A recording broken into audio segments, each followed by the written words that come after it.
Assalamualaikum warahmatullahi wabarakatuh.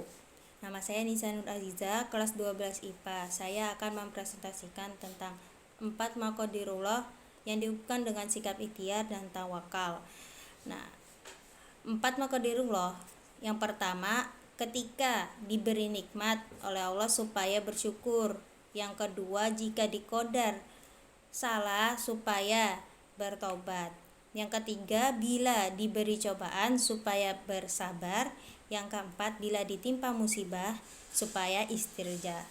Yang pertama, menjelaskan yang pertama dulu, ketika diberi nikmat supaya bersyukur.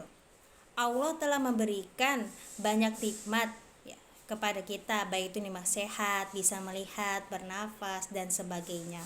Banyak sekali, bahkan kita tidak bisa menghitungnya. Terlebih lagi bahkan sampai-sampai kita lupa bersyukur kepada Allah, ya kan? Padahal jelas dalilnya, fadkuruni adkurkum washkuruni wala takfurun. Kalian ingatlah padaku Allah, maka ingat aku Allah pada kalian, dan jangan kufur kalian padaku Allah. Itu perintahnya Allah sudah jelas. Dan bersyukur itu tidak hanya kepada Allah saja. Ternyata hadisnya itu menjelaskan tidak dikatakan bersyukur pada Allah orang yang tidak bersyukur pada manusia. Nah, selain pada Allah kita harus juga bersyukur kepada manusia. Nah, di sini contohnya Allah memberi nikmat kita yang paling pol, yaitu nikmat hidayah. Hidayah ini pasti ada yang memperantarainya sampai ke diri kita masing-masing, baik itu teman kita, saudara kita, atau guru-guru kita. Nah, itu kita wajib mensyukurinya juga, seperti itu. Yang intinya, kalau orang yang tidak mau bersyukur itu tidak bisa masuk surga, seperti itu. Nah, sekarang ya bagaimana ya cara kita agar bisa menjadi orang yang ahli syukur? Yang pertama, bisa dari bersyukur dengan ucapan dan perbuatan. Kalau dari ucapan kita sesama manusia atau kepada Allah, alhamdulillah, alhamdulillah, seperti itu. Nah, kalau dari perbuatannya ya semakin meningkatkan ibadahnya gitu. Contohnya Nabi Muhammad saja ya. Nabi Muhammad itu sebagai rasa bentuk rasa syukurnya kepada Allah, Nabi itu sholat sampai kakinya bengkak. Nah, itu tanda bukti syukurnya gitu. Ya kalau kita sebagai manusia ya berarti juga harus lebih pol lagi. Seperti Nabi aja bersyukurnya seperti itu, berarti kita semakin meningkatkan amal ibadah kita. Dan yang terakhir, jangan lupa berdoa kepada Allah. Ya, berdoa semoga bisa dijadikan orang yang ahli bersyukur. Lanjut yang kedua, jika diqadar salah supaya bertaubat. Ya, ketika seseorang berbuat kesalahan apapun itu, mau terlihat atau tidak ya, supaya cepat bertaubat, karena dalilnya wa anibu ila rabbikum wa aslimu lahu min qabli ayyatiyakumul azab summala tungsorun. Dan tobatlah kalian pada Tuhan kalian dan pasrahkanlah kepada Allah sebelum siksa datang pada kalian, kemudian kalian tidak ditolong, seperti itu. Ya, ini ya tandanya kita wajib segera bertaubat. Tobat itu kalau mau diampuni jangan tobat sambal gitu. Jadi tobat tuh harus yang betul-betul mempersungguh. Nah, di sini ada syaratnya ini. Yang pertama, ketika ingin bertobat yaitu mengakui kesalahannya. Dia mau mengakui kesalahannya. Terus yang kedua, dia juga menyesal karena melakukan perbuatan yang salah itu. Yang ketiga, cepat istighfar. Yang keempat, mau menjalankan kafarahnya. Ini yang terakhir sebagai penentu agar tobatnya itu ya diterima, yaitu dengan cara dia mau menjalankan kafarahnya.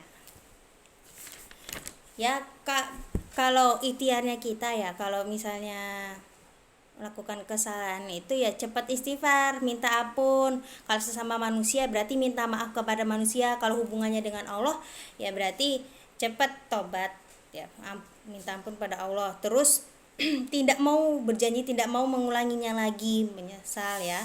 Dan yang terakhir jangan lupa berdoa kepada Allah semoga dosa-dosanya diampuni oleh Allah.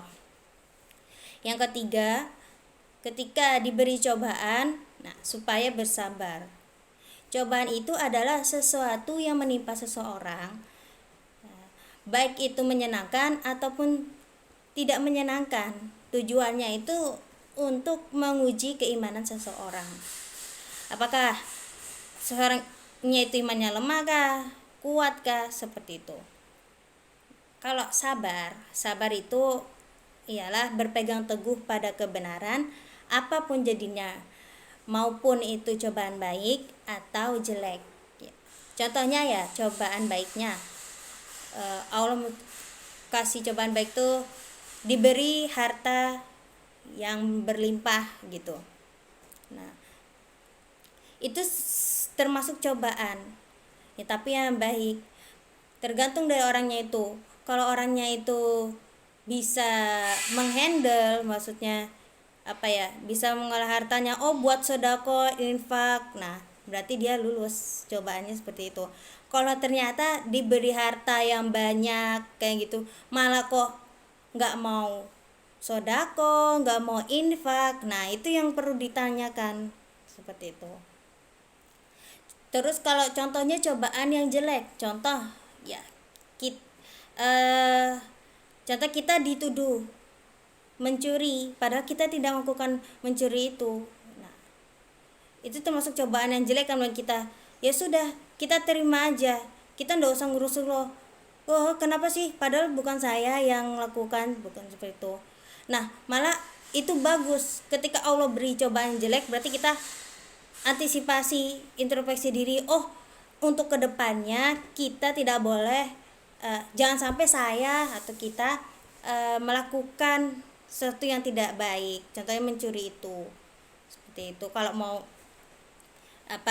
jadi baik lagi, namanya cobaan kan ya, seperti itu.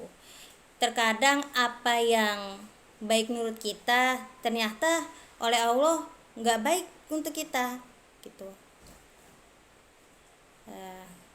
Nah, cara kita supaya bisa sabar menghadapi cobaan itu ya kita yakin aja dan tawakal terhadap qadar Allah. Yakin, sabar ya terhadap qadar Allah. Intinya kita sudah ikhtiar dulu sebelumnya. Apa sih? Contohnya saya kan mau pergi ngaji. Nah, pas sebelum pergi ngaji kita cek dulu nih motornya gimana keadaannya, gembos kah, SIM-nya masih aktif kah, nah, udah punya STNK kah atau SIM gitu, seperti itu, sudah memenuhi syarat-syarat kah, seperti itu.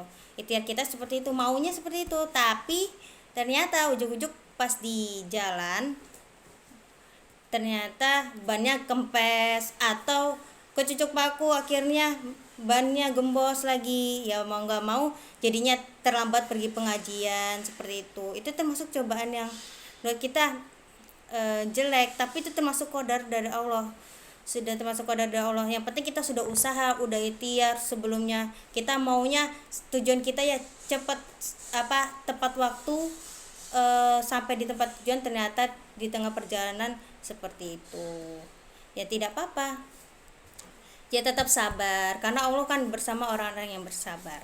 Lanjut yang keempat, ketika diberi musibah atau di qadar kena musibah, supaya istirja. Musibah itu sesuatu yang tidak menyenangkan, bahkan berakibat merugikan gitu ya.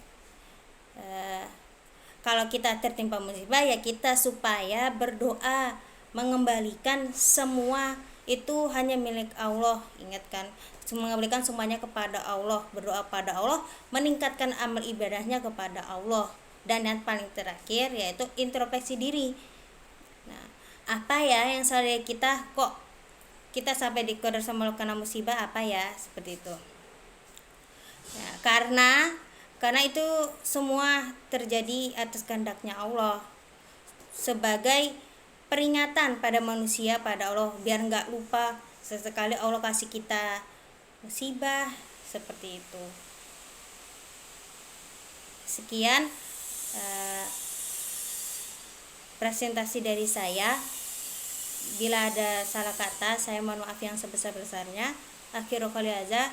Assalamualaikum warahmatullahi wabarakatuh.